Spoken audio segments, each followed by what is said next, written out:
Hello. So we've been looking at the nature of light and its different phenomena. As the 1800s was coming to a close, there was a continuing list of phenomena that could not be explained by the different theories of the day, including that of Maxwell. In addition, the work of Michelson and Morley showed that the ether was probably not there, and so there was a lot of questions at this time as they were developing as the century ended, and it was clear that a new theory was required. So before we get into how that new theory developed, I'd like to first show you how the sands were shifting a little bit and how we were getting into some areas where we just didn't have the answers. In my previous video, we learned about the work of the brilliant Scottish physicist James Clerk Maxwell, and that these equations describe all of electricity and magnetism phenomena. And out of his equations, he made the prediction that oscillating magnetic and electric fields would actually travel through space. And he showed that that speed would be the speed of light. Now, such radiation had really not been detected at least the shortwave version had not been detected really before, and so this was left as a theory. Maxwell died in 1879, and very quickly thereafter, a young German physicist was working for his PhD, and they suggested that he take this on, but at the time he didn't know just how to do the experiment. He got his PhD, and a few years later an idea came to him and he began to work on it, and you can see the work that Henri did here, and the apparatus looks a little confusing, I understand, but basically he'll have electrical currents going back and forth between the two balls and arcing across the gap, which gives a fairly high frequency in this case of about 50 megahertz. And he could set that up so that could be detected, and this was the first example of this transmission, so that he showed that, as he called him, Maestro Maxwell had been correct. Hertz was probably more of a scientist than a technician, and in that respect did not see any practical application of this technology. In fact, when he was asked about it, he said there wouldn't be any at all. However, moving past that, he also noticed that a charged metal sphere, if it was exposed to the arc, the ultraviolet light that comes off the arc, it would actually lose some of its charge. And so there was this effect of light and the amount of charge on a particular shiny metal surface, where you can also ionize it too. And this was something that he examined a little bit, and some people after him also did, but it was left pretty much as a mystery. Another one of the things that new science was required to sort out. Not long after Hertz made his discovery, a young Italian scientist, physicist, technician, whatever, who was pretty much self-taught. His name was Guglielmo Marconi. He'd had some tutors at home and so on, but never really attended an established school. The initial idea of transmitting electromagnetic radiation was done as seemingly no more effective than shining a light, and the idea of long-distance transmission was seemingly very difficult.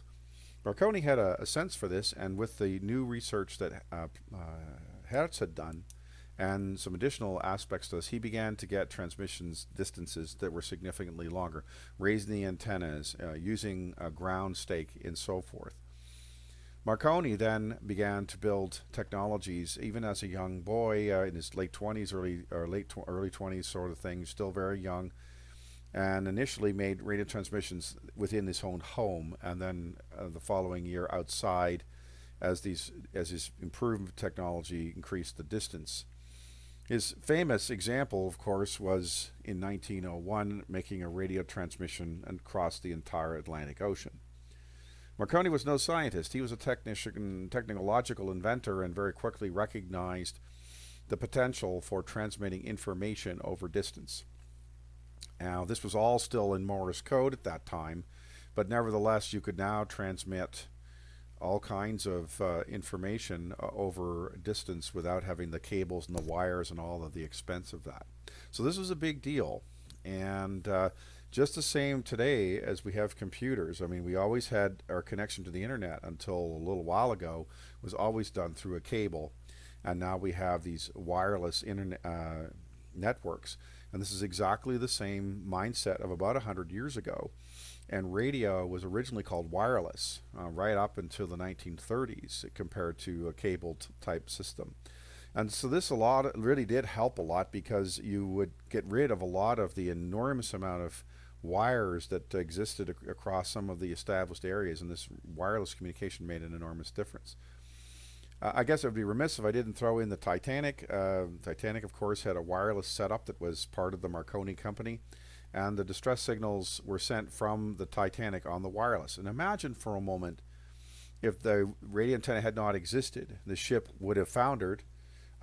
Almost everyone would have perished, and no one would have known what happened. It was entirely because of the wireless that they could signal for help. They could use their distress rockets and so on, of course, and that to some extent could be noticed. But if the ship itself had gone down, it's doubtful that neighboring boats, even 10 miles away, would ever notice the lifeboats. And the day after the sinking, the seas got up, and the people in the lifeboats would have been in some real trouble. We also see here Marconi's setup on Signal Hill. This was originally a colony set up for TB, so people who came to America who had tuberculosis would be isolated. It's a harsh language compared to today, but that's how it was done. And so he set up his electronics in the old TB area, and then up on the hill had the antenna system on a kite. And so this was how the first transatlantic communication was done. By the 1860s, we had further developments. This is Gustav Kirchhoff, as you would say in North America. And he noticed that we have three different types of electromagnetic spectra. First is a continuous spectrum, a rainbow of light, like we're fairly comfortable seeing. Another one that you don't see unless you work in a lab is when we use a hot gas. And if you keep that contained away from the other elements and make it hot, it will shine at a certain brightness and a certain color, and but only at specific colors. So the spectrum is very sparse with only very specific lines. And you notice today we use the sodium vapor lamps. This is an example of this, where these are very efficient because almost all the energy is radiated out at these sodium D lines around 589 nanometers. And finally, he had the absorption spectrum, where you have a gas in front of a black body that steals a bit of the light, and you get these dark lines, which were first observed by Fraunhofer back in 1814. So I have a little lesson for you here now that hopefully makes this a little bit easier to understand. So let's have a look at these laws of Gustav Kirchhoff that he started off in around the 1850s or so. A bit later, a very capable fellow, did lots of work in electricity as well. Today we often see a graphic of an atom that looks like this. But in those days we saw the atom as these indivisible spheres. And so the notion that an atom itself had much to do with spectra that we would observe was divided. And it took a little while before that became accepted, which today, of course, is a surprise to us. But in their knowledge of thinking of atoms this way, they had no reason to think of electrons moving up and down and so on. Kirchhoff said there were three basic laws of how spectra is generated. The first one is you have a hot, opaque object, a black body, we've already talked about, okay? And we have our wavelength going this way, and we have our intensity going this way in all cases. And these black body curves are very straightforward. And so as you get shorter in wavelength to the appropriate temperature of this thing, you reach a maximum.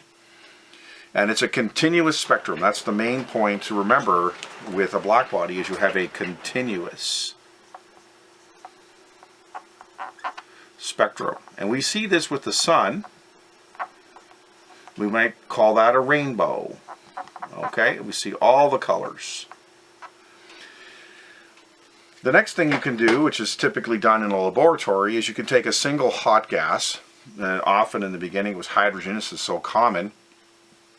If we put it in a glass vessel so that it's not exposed to oxygen and nitrogen and so on, and you heat it up to incandescence, you get a very strange spectrum. you get 4 lines, as you can see in the graphics. There's absolutely nothing else. It's dark all the way along here, okay? It's just lit in those 4 areas, and the colors go from red to blue. Now, they have imaginative names, alpha, beta, gamma, delta. And if you were to look at the spectrum here, you would not see a nice line like this. You would see these 4 spikes with absolutely 0 everywhere else. Now, the problem with line, this we call line spectra in this case,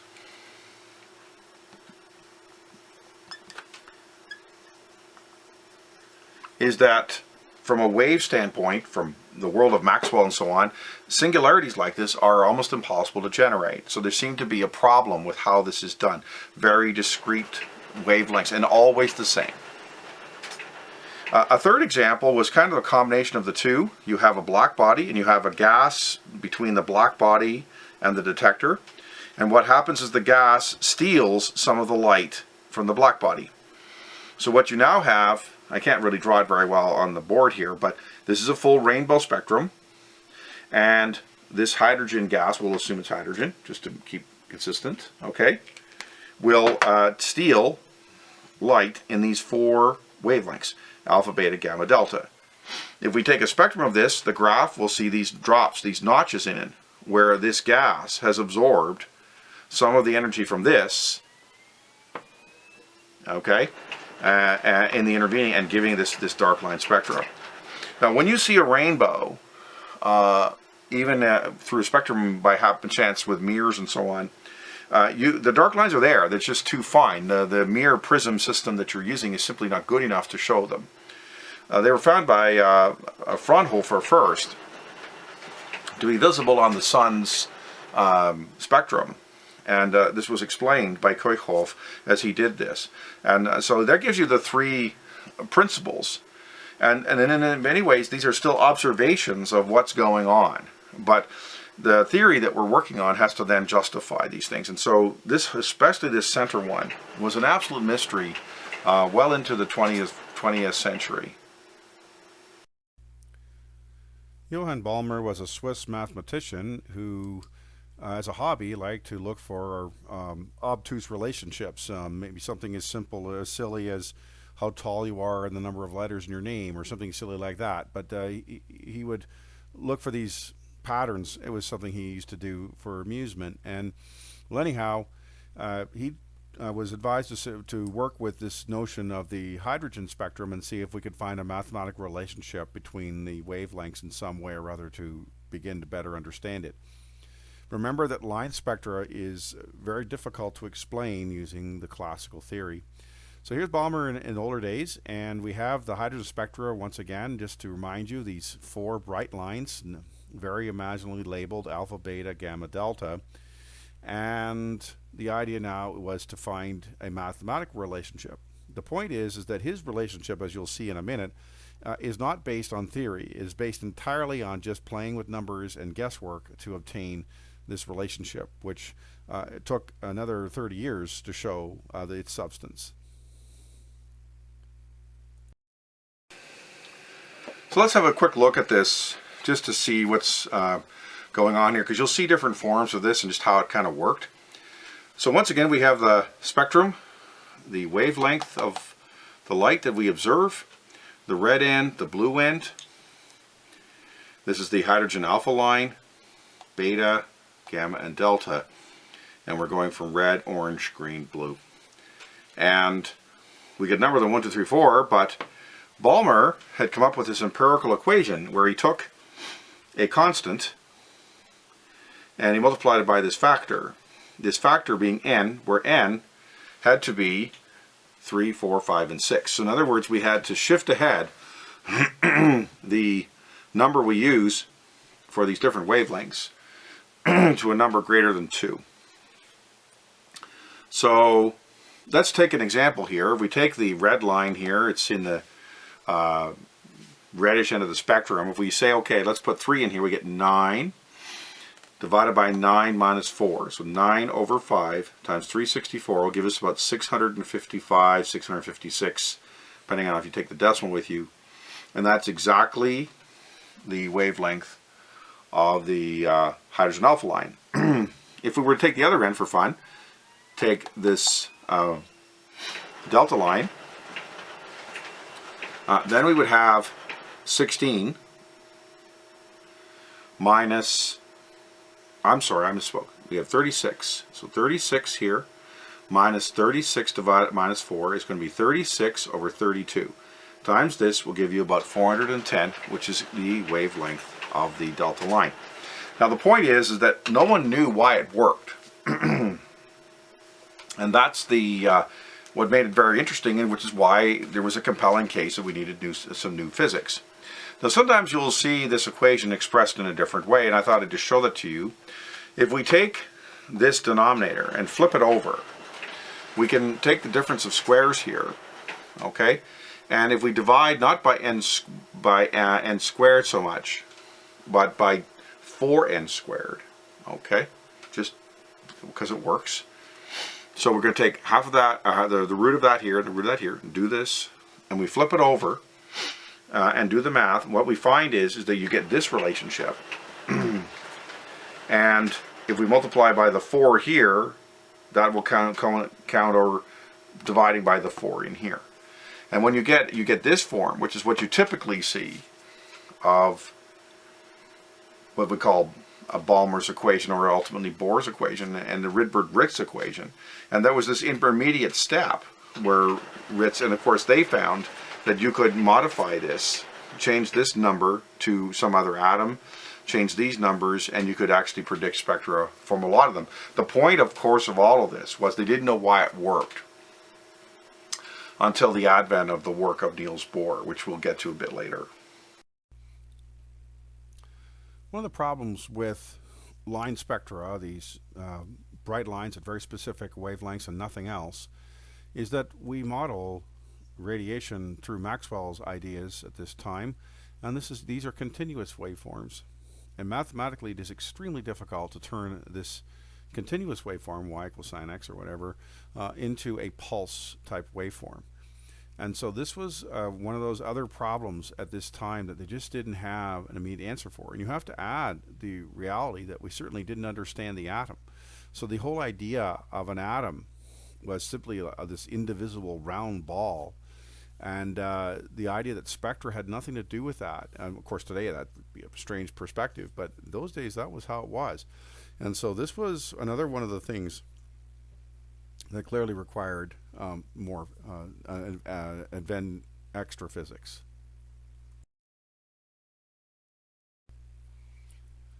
So now we have to look at one of the more interesting aspects of these new problems. It's an idea you probably haven't thought of very much, and this is what happens to the light as objects are heated. An object, as Kirchhoff taught us, that is an opaque object that does not, you can't see through it, is called a black body. And as you heat it, if we can do it in a vacuum where there's no oxygen or other types of things that can react with it, it will get hotter, obviously, and when it does, it will get brighter, and its color will move from a reddish aspect towards the blue. And if you take the spectrum of an object under whatever temperature, you will get a curve like the one you see on the screen. It's a black body curve, and you can see the temperatures in kelvins there, and notice that the peak of the curve, as you increase the temperature, moves to higher, shorter wavelengths. So for example, the 3000 Kelvin curve is well in the infrared. It'd be like a light bulb, whereas the 6000 Kelvin curve is well into the visual, which is more like the sun. And so these are measured in a lab. You don't have to generate them. But the question was the theory behind it? How do we explain this? How do we model this? What are the concepts behind this that drives these shapes and why things behave the way they do?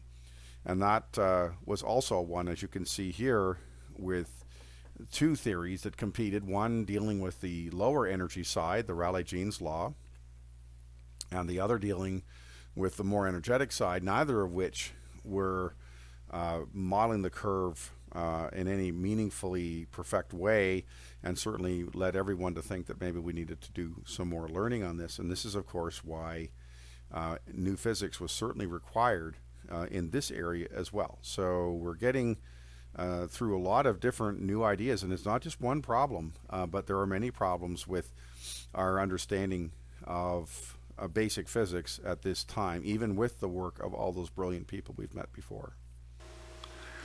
So in this situation where we try to understand the black body curve, the black line, first off, the scale. So we have what we call wavelength here. If we detect light through spectra as a wavelength, then that, of course, we perceive as color. And on this end, we have the red end, okay? And over here, we have the blue end. So correspondingly, this is cool, and this is hot. Now, of course, our general conventions on Earth is that the hot taps are red and the blue taps are cold. And this is because fire is hot and ice and so on is a bluish color. But in physics, it's the opposite.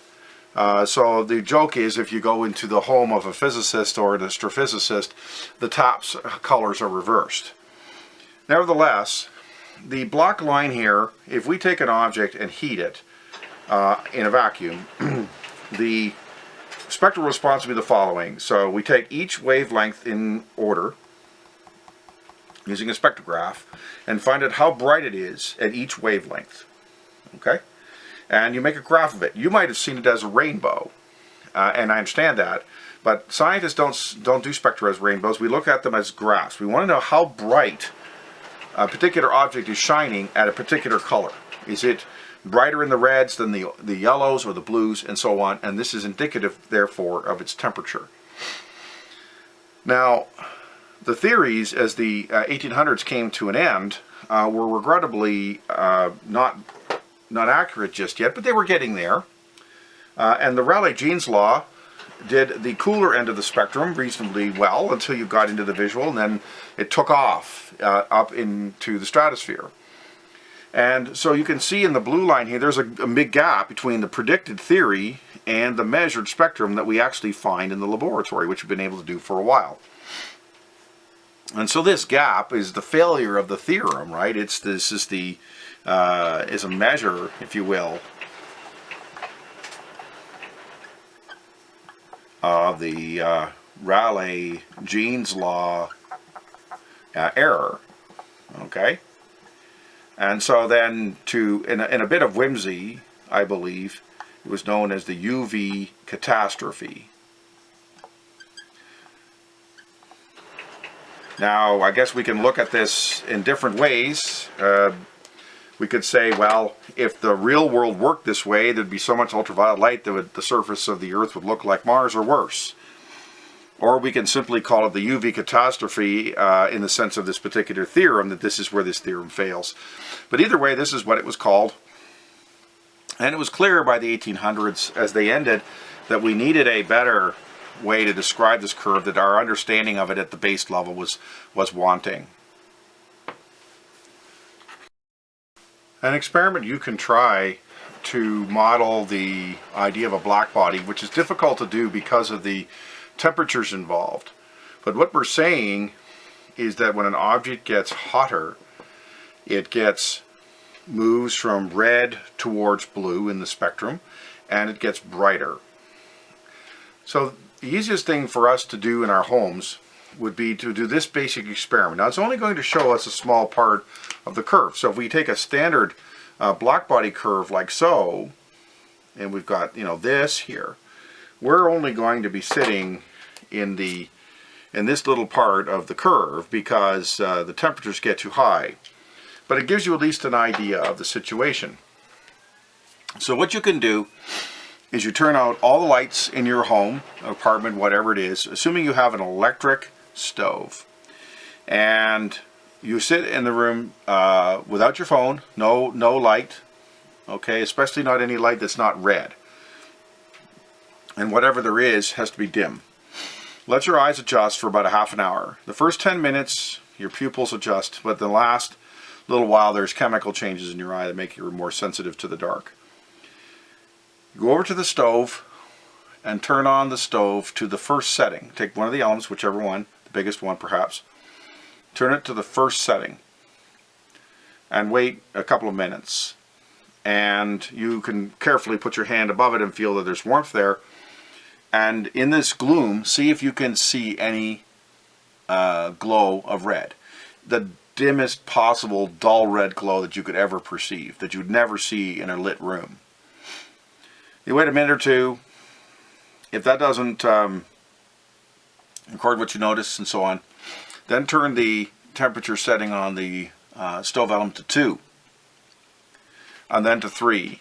And what you'll notice is that you're going to go from the a very dark red and dim appearance in your run to probably, when we get to 10, something that's kind of orange, okay, and in comparison fairly bright. And what this is so here's the wavelength, okay, and we are getting increasingly longer here. So this is the cool part, the red end of the spectrum. Okay, this is intensity, right? So as we heat up this thing, make it hotter, it is becoming oranger. The wavelength is therefore getting shorter. This is red. This would be, let's say, or dark red, then orange, and so on. And it would depend on the element as to how far you can go. Obviously, if we go too high, it will melt. So for safety purposes, that's not going to happen. But you can certainly see this effect of going from this very dark red color, barely perceptible even in a dark room, right to this fairly brilliant orange, and see the shift in the color as well. Okay, so that is a very neat way for a young person to see this black body effect. It's often rare that you can say that a certain branch of science began on a certain year or a certain date. But honestly, modern physics began in 1896 with first the discovery of radioactivity by Henri Becquerel. There were already mysterious things happening. Röntgen had found his X-rays. There was emanations coming from some of the materials the Curies were working with. So there was certainly the sense of things to come. But he was the one who characterized it because they had been looking at things like fluorescence. So for example, if you put a fluorescent material in the light, it picks up some energy, it stores it. Later on, if you put it in the dark, it glows. What they found, though, was substances like uranium were not requiring the sun or anything else to give them energy, that the energy was coming from within themselves. And it was this emanation. And you can see first here's Becquerel in his laboratory, probably a little later on, and then a part of his paper where you see this photograph, if you will, where the film is affected by the material passing through, and you can see the Maltese cross he had put on top that was actually shielding it to some extent, showed where the emanation was coming from. Now, we're not going to get into radioactivity in a huge way, but it did lead to this amazing thing, this transmutation of the elements, that an element was actually turning from one material, say uranium, into thorium with the release of an alpha particle. We didn't really know it at that time exactly, but of course, historically, if we go back a long time ago in the world of alchemy, everybody was trying to make lead into gold. Now, no one was doing anything here. Mother Nature was busy doing all this by herself, but the point was we began to understand that these types of transmutation was actually possible. And certainly that could not be explained by any of the physics that we'd encountered before. So once again, we're adding to the list of the challenges we have.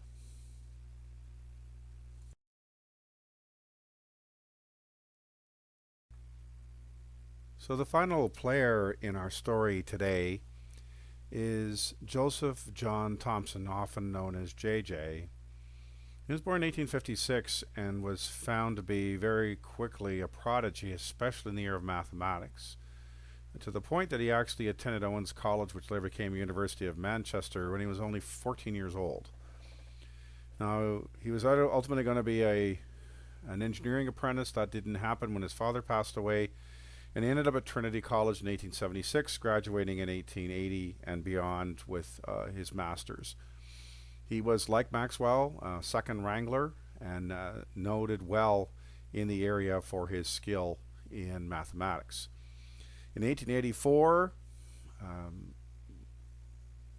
perhaps as a big surprise to many, he was chosen as the new Cavendish Professor of Physics. And this caused some of the older ones to sniff that they would say, things have come to a pretty pass when they elect mere boys as professors. And the old rights, I suppose, had been challenged. Thompson stayed at the Cavendish Labs for the rest of his time, until 1919 when he was replaced by his student Rutherford. Now, Cavendish, of course, is the famous lab that was originally founded and built by Maxwell. And, of course, Thompson came along as the third professor of that at that time. But he's most famous for our little story for an experiment he did, which is the first discovery of a subatomic particle, which became the electron. Returning to our story, now if we look at the apparatus that Thompson used, now of course this is not the apparatus he uses, this is a representation of it, but still you get the idea.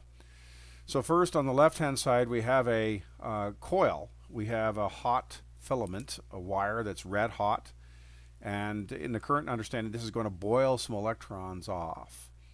And what we're going to have now is the anode, you see, and that's positive, okay? So that's going to pull them and accelerate them through this grid.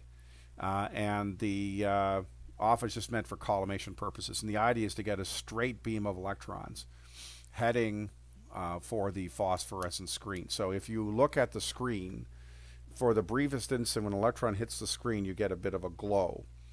So imagine for a moment that we have vertical and horizontal deflection plates. The horizontal plates are magnetic and the vertical ones are electric. So let's leave them off and we're going to have the beam come through and there'll be a spot on the screen where the electrons will go, just be a dot, and you can mark that. Now what we'll do is we'll turn on the horizontal deflection plates. Now I'm not going to explain everything here, but if you understand a little bit of electricity, this is like a capacitor. So you have charged plates and there's an electric field that's very stable between the two of them. Now this electric field, either going up or going down, it's not important, will cause the electron beam to be deflected, okay, and either up or down, whichever way you run the current, it makes no difference. And when it gets to a certain point, you can mark it if you want to, but nevertheless you've set it and you know from your theory what is on those plates, so you understand the electrostatic force involved that's there, how long, and of course there's also the timing factors and so on. Now we have the plates going sideways, and they're not really, you can use electrical plates, but typically the way it was done originally was with a magnetic field. And the nice thing about a magnetic field is you can control it very precisely by adjusting the amount of current in the coil. And you would have, the coil would be outside the tube, and so that the tube is basically inside the coil, and this is causing the current to flow in that direction. This would come across the tube because electric charges are deflected perpendicular to the direction of the magnetic field. So the effect by crossing the fields, if you will, is to cause the, by adjusting the magnetic field, we will now cause the electric beam to come back down to its original position. And when we do that, we have balanced the magnetic force on the charge with the electrostatic force on the charge. And we can do that, and we understand the theory of both of those, and we can come to an understanding. And one of the things that comes out of this is the charge to mass ratio of the particle that is being deflected. It's a masterful piece of work, remembering this is 1897. We're still in the Victorian era here. We're still riding horses and all the rest of it.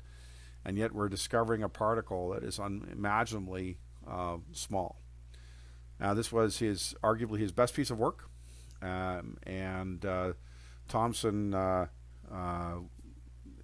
retained his position, like I said, for basically another 20 years after this work until 1919.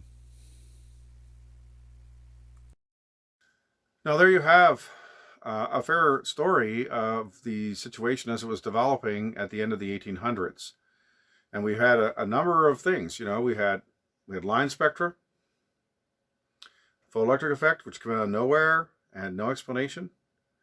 The whole black body radiation problem that had been going around for a while and was still not understood, probably 40 years or more. I had no real idea of how it worked. And of course, then we add in discovery of radioactivity, discovery of the electron, and of course this all leads into the issue of the structure of the atom itself. And so there was a whole bunch of things that were clearly coming to pass. And I think if you were a bit of a detective sitting on the side of the scenes, you could certainly say, you know, that a lot of this probably has a lot to do with how atoms work, and maybe we need to spend a little more time trying to figure that out. And that's in many ways what happened as the page turned and we began the 20th century. Thank you for watching.